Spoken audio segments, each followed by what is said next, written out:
আন্তর্জাতিক অপরাধ ট্রাইব্যুনালে সাবেক প্রধানমন্ত্রী শেখ হাসিনার বিরুদ্ধে গুমের অভিযোগ দায়ের করেছেন ইউনাইটেড পিপলস ডেমোক্রেটিক ফ্রন্টের নেতা মাইকেল চাকমা। আজ সকালে তিনি এই অভিযোগ দায়ের করেন।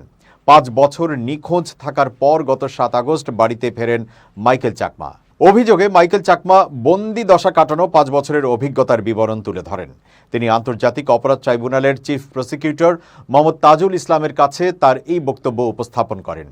পরে তাজুল ইসলাম সাংবাদিকদের বলেন, তারা মাইকেল চাকমার অভিযোগ গ্রহণ করেছেন এবং শিগগিরই এই বিষয়ে তদন্ত শুরু করবেন।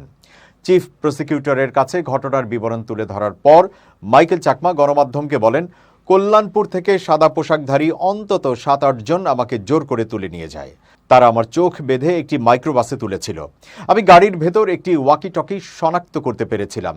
প্রথমে তারা আমাকে একটি কক্ষে আটকে রাখে এবং পরে আরও ২টি কক্ষে নিয়ে যায়, যেখানে আমাকে নির্যাতন করা হয়। ২০১৩ সালে শেখ হাসিনার খাগড়াছড়ির সমাবেশে অংশ নেওয়ার সময় কেন সড়ক অবরোধ করা হয়েছিল তারা আমাকে সে বিষয়ে জিজ্ঞাসাবাদ করেছিল। সমাবেশের দিন আমাদের ছাত্র সংগঠনের সমর্থকরা একটি সড়ক অবরোধ করলে সমাবেশ কয়েক ঘন্টা বিলম্বিত হয়। সেদিন শেখ হাসিনা বলেছিলেন, যারা সমাবেশে বাধা দিয়েছে তাদের বিরুদ্ধে ব্যবস্থা নেওয়া হবে।